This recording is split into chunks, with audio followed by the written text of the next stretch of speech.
നമ്മൾ കണ്ടുമുട്ടിയതൊക്കെ വല്ലാത്തൊരു അറ്റ്മോസ്ഫിയറിലായിരുന്നു. പരിചയപ്പെടാൻ കഴിഞ്ഞില്ല. I am Vincent Gomez.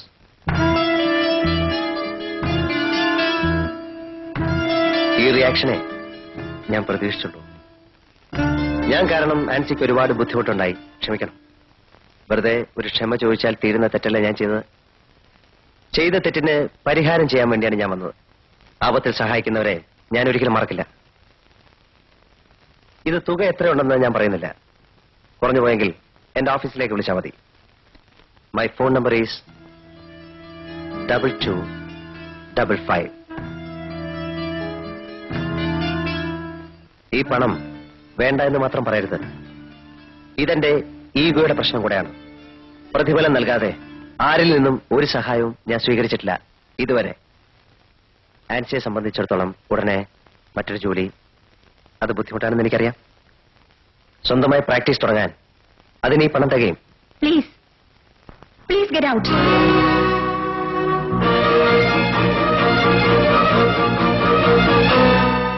നിൽക്കൂ. ഇതുകൂടി. ആൻസി പ്ലീസ്.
ഹൗസ് റെന്റ് ആണോ? പേ ചെയ്തിട്ടുണ്ടല്ലോ? ഇല്ല, ഈ മാസം വാടക ഞാൻ തന്നില്ല. ആരോ പേ ചെയ്തിട്ടുണ്ട്. Just A minute.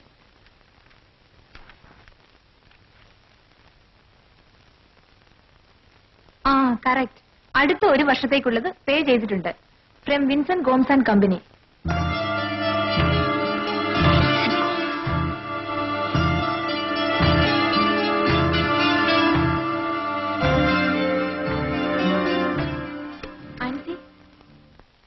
എന്താ ഇത്? ആൻസി വരുമ്പോ കൊടുക്കണമെന്ന് പറഞ്ഞ ഒരാൾ ഇവിടെ കൊണ്ട് തന്നതാ. ആരാ? അറിയില്ല.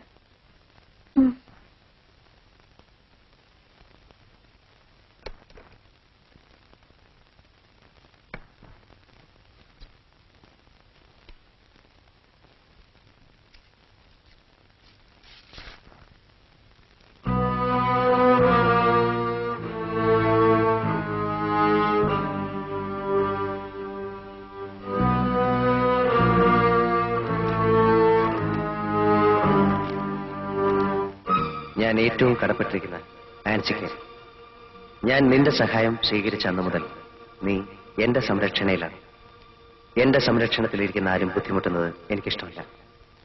ഈ ആഭരണങ്ങൾ നിന്റെ കയ്യിലും കഴുത്തിലും കിടക്കുമ്പോഴാണ് കൂടുതൽ ഭംഗി. എന്റെ കടയിലെ അലമാരിയിൽ ഇരിക്കുമ്പോഴല്ല. എന്ത് ബുദ്ധിമുട്ട് വന്നാലും എന്നെ വിളിക്കാൻ മടിക്കരുത്. My phone number is 2255.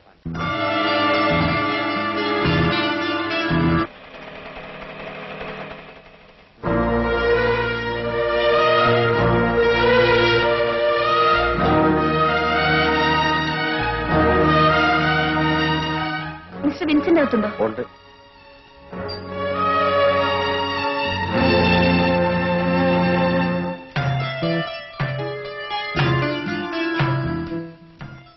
ഇരിക്കൂ.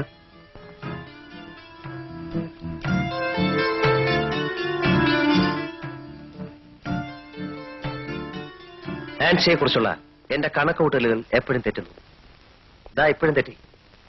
ഞാൻ പണം തന്നപ്പോ ആൻസി അത് വാങ്ങുമെന്നാണ് ഞാൻ വിചാരിച്ചത്. വാങ്ങിയില്ല.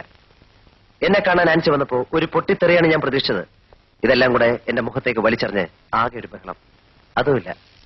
U are an unpredictable girl. പ്രവചനങ്ങൾക്ക് അതീതം. നിങ്ങളൊരു സാധാരണ സ്ത്രീയേ അല്ല. ഞാനൊരു സാധാരണ സ്ത്രീയാണ് മിസ്റ്റർ വിൻസെന്റ് ഗോമസ്. പക്ഷെ സാധാരണ മനുഷ്യരെ താൻ കണ്ടിട്ടില്ല. അതുകൊണ്ട് വന്ന മിസ്റ്റേക്കാ. സ്ട്രീറ്റ് പ്രോസ്റ്റിറ്റ്യൂട്ട്സിന്റെയും ലോക്കൽ ഗുണ്ടാസിന്റെയും ക്യാരക്ടർ ക്രെഡിറ്റ് ചെയ്ത് നോക്കൂ. അത് കറക്റ്റ് ആയിരിക്കും. കാരണം താൻ വന്നത് അവിടെ നിന്നാണല്ലോ. താൻ എന്നെ കുറിച്ച് എന്താണോ കരുതിയിരിക്കുന്നത്? അല്ല, താൻ ആരാ? മാഫിയ കിങ്ങോ? കത്തിൽ നീട്ടി വലിച്ച് എഴുതിയിരുന്നല്ലോ നീ എന്റെ സംരക്ഷണയിലാണെന്ന്. താൻ ആരാ എന്നെ സംരക്ഷിക്കാൻ? എന്റെ ഗോഡ് ഫാദറോ? ഇതുവരെ അല്ല, ആയാ കൊള്ളാമെന്നുണ്ട്. അതിന് താൻ ഇനി 7 ജന്മം ജനിക്കണം. ഈ പെണ്ണെ, നിന്നെ പോലെ ഒരു പീറ ജൂനിയർ വക്കീലിന് മുമ്പിൽ ആളാകാൻ വേണ്ടിയല്ല ഞാൻ പണം തന്നതും ആഭരണങ്ങൾ തിരിച്ചു തന്നതും ഒക്കെ. കുറ്റബോധം കൊണ്ടാ, വെറും കുറ്റബോധം കൊണ്ട്. ഞാൻ കാരണം ആരോരുമില്ലാത്തൊരു പെണ്ണ് കഷ്ടപ്പെടുന്നല്ലോ എന്ന സഹതാപം കൊണ്ട്. നീ ഇത്രയൊക്കെ സംസാരിച്ചല്ലോ, അത് കേട്ടിട്ടും എനിക്ക് നിന്നോടുള്ള മനോഭാവം മാറിയിട്ടില്ല. ഞാൻ ഇനിയും സഹായിക്കാൻ തയ്യാറാണ്. ഞാൻ സഹായം ചോദിക്കാൻ വേണ്ടി വന്നതല്ല. നിൽക്കൂ. നിന്റെ പ്രൊഫഷണൽ ഡിഗ്നിറ്റി കണ്ട് വരണ്ടിട്ടാണെന്നൊന്നും വിചാരിക്കരുത്. എന്റെ പണമല്ലേ നിനക്ക് സ്വീകരിക്കാൻ ബുദ്ധിമുട്ടുള്ളൂ? വേണ്ട, നിനക്ക് ഞാനൊരു ജോലി തരാം. എന്റെ കേസുകൾ നിനക്ക് വാദിക്കാമോ? നിന്നെ പിരിച്ചുവിട്ട നിന്റെ ചീഫ് ഉണ്ടല്ലോ, അവന് സർക്കാർ കൊടുക്കുന്നതിന്റെ ഇരട്ടി ശമ്പളം ഞാൻ തരാം. തയ്യാറാണോ? അല്ല, ചെയ്ത ഉപകാരങ്ങൾക്ക് നന്ദി. കടം തീർത്തിട്ട് പോവുകയാണല്ലേ? പക്ഷെ കടം തീർന്നില്ലല്ലോ. ഇതുകൊണ്ടെന്താ ഞാന് നിന്റെ 1 വർഷത്തെ വാടക ഞാൻ കൊടുത്തിട്ടുണ്ട്. ആ കാശ് ആര് തരും? എനിക്കൊരു ജോലി കിട്ടിക്കഴിഞ്ഞാൽ ആദ്യം തീർക്കുന്നത് തന്റെ കടമായിരിക്കും. വിൻസെന്റ് ഗോമസിന്റെ കയ്യിൽ നിന്ന് കൈക്കൂലി വാങ്ങി പബ്ലിക് പ്രോസിക്യൂട്ടറെ ചതിച്ച നിനക്ക് ആര് ജോലി തരാനാ? എന്നെ വിറ്റെങ്കിലും ഞാനത് തിരിച്ചു തരും.